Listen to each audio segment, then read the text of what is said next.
tragic truth. Mick Harford was feared on the pitch. Elbows flew, stitches came, but no one expected that behind the toughest forward in English football lay a battle far darker than any matchday brawl. For decades, Mick Harford's name struck fear into the hearts of defenders across England. Standing 6'3" and built like a brick wall, he was the kind of player who could change a match through sheer intimidation alone. But this isn't just another story about football's hard men.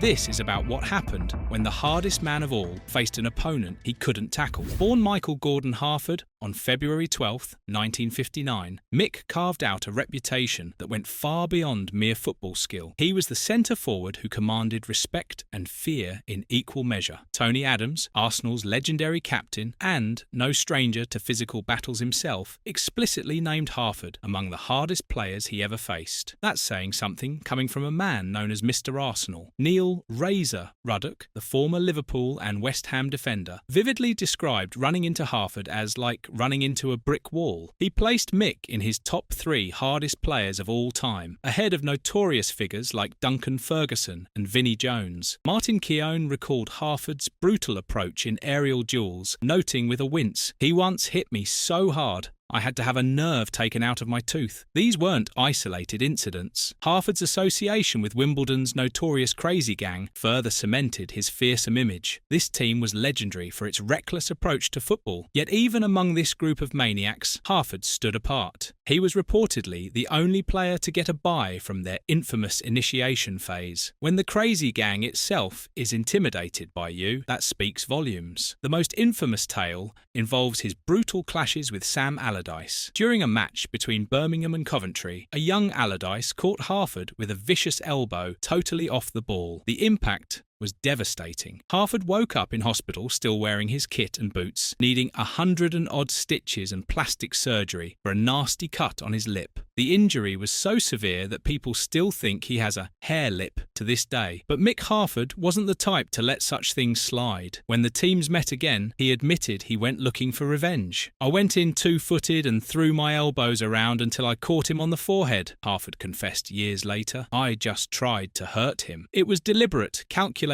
retaliation in an era where such acts were part of football's unwritten code. Beyond these legendary encounters, Harford's post-dinner stories were littered with tales of comical hot-headedness. One particularly memorable incident saw him scrapping with a nunchucks-wielding pub landlord during a night out with his Luton teammates in the late 1980s. Yet for all his reputation as a hard man, Harford was far from a one-dimensional enforcer. His ability to score goals from any position was never overshadowed by his physicality. He played for 10 different league clubs during his career, demonstrating consistent footballing talent. His most successful spell came at Luton Town in the late 1980s, where he made 139 league appearances and scored 57 goals. During this period, Luton won the 1988 League Cup with a thrilling 3-2 victory against Arsenal. His performances also earned him 2 England caps in 1988, marking him as an international class player. As Harford once reflected, as a young man, especially as a footballer, you just feel invincible. You have this idea that you're tough enough to take on anything. His physical prowess and ability to endure severe injuries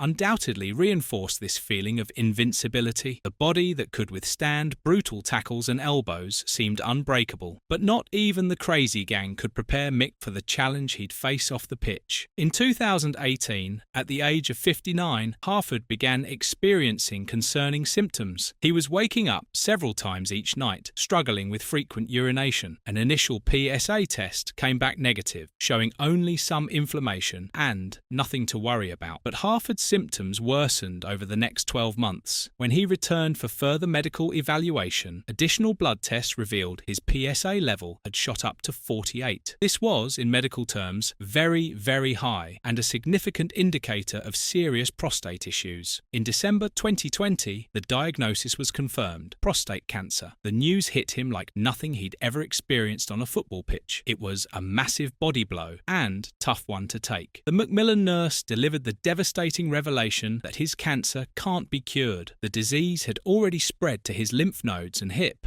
as well as his groin and ribs, effectively all over his body. Surgery wasn't an option. I was absolutely terrified, Harford admitted. My world was turned upside down in an instant. Here was a man who had faced down the most feared players in English football, who had taken elbows that required over 100 stitches, suddenly confronting his own mortality. Given the widespread nature of his cancer, Harford embarked on an extensive treatment program. He underwent 39 sessions of radiotherapy on a daily basis over 12 weeks, a regimen he candidly described as tough. Following the radiotherapy, he transitioned to ongoing hormone therapy involving 6 monthly injections and daily medication as part of a comprehensive 3-year plan. The treatment brought its own challenges. Harford spoke openly about how the medication could make him feel very down on some days. Physically, he continued experiencing symptoms, being up and down in the middle of the night and experiencing a very slow flow when urinating that took forever. Perhaps most telling was his summary. I feel great on the outside, but on the inside, it's not so good. This stark contrast highlighted the hidden toll that chronic illness can exact, even on someone renowned for their toughness. In response to his diagnosis, Harford made significant lifestyle changes. He began eating better, incorporated more exercise, and cut alcohol from his diet entirely. I feel great for it, he said, of giving up drinking. Despite the incurable nature of his diagnosis, Harford maintained a positive outlook while emphasizing the crucial need to fight on against the disease. But perhaps the most remarkable transformation was still to come. Harford's decision to go public with his deeply personal battle wasn't made lightly. It was a joint decision with Luton Town Football Club, including CEO Gary Sweet and then manager Nathan Jones. More importantly, Harford was driven by a greater purpose. He firmly believed it would be a good idea to get the word out there and help as many people as I could. The response exceeded his expectations. I believe I've helped a few people along the way, and people have gone to get tested, he said with evident pride. He even noted instances where individuals approached him in the street, personally thanking him for prompting them to seek medical attention. In February 2023, Harford launched Prostate FC with the explicit aim of uniting football fans across the UK to raise awareness, fund research, and save lives. The initiative cleverly leveraged the collective power that fans have with football to address a critical health issue affecting men. Harford appeared on Sky Sports' Soccer Saturday, hosted by long-term prostate cancer UK ambassador Jeff Stelling, who officially launched the campaign. Luton Town Football Club threw their full support behind the initiative. Over 60 club staff helped raise approximately £28,000 for prostate cancer awareness. The club further raised awareness by prominently displaying the Prostate Cancer UK logo on their shirts. Through his advocacy, Harford consistently emphasised crucial public health messages. He urged men to spread the word, get checked, and get tested, highlighting that early detection can save your life. He stressed that prostate cancer often has no symptoms, urging men not to wait for noticeable changes before acting. The statistics Harford shared were stark. 1 in 8 men will get prostate cancer, a figure that increases to 1 in 4 among black men. Tragically, 1 man dies every 45 minutes in the UK from the disease. Perhaps most powerfully, Harford advocated for men to talk openly about their health. However much the hospital and the doctors tell you, nothing actually beats talking to someone who has also had it, he profoundly stated. His openness helped normalise discussions around men's health, particularly for a generation that might traditionally shy away from such conversations. The impact of Harford's advocacy became tangible almost immediately. His personal story made a discernible difference, with individuals coming forward to get tested after hearing his message. Today, Mick Harford continues his fight on 2 fronts. He maintains his role as Director of Professional Football and Scout at Luton Town, while persisting in his advocacy work, using monthly checkups to monitor his condition while spreading awareness about prostate cancer. The man who once terrorised defenders has found a different kind of strength. The journey from football's most feared hard man to one of its most respected health advocates reveals something profound about the nature of true courage. Harford's legacy now extends far beyond any goal he scored or opponent he intimidated. Even the toughest battles can be won when shared.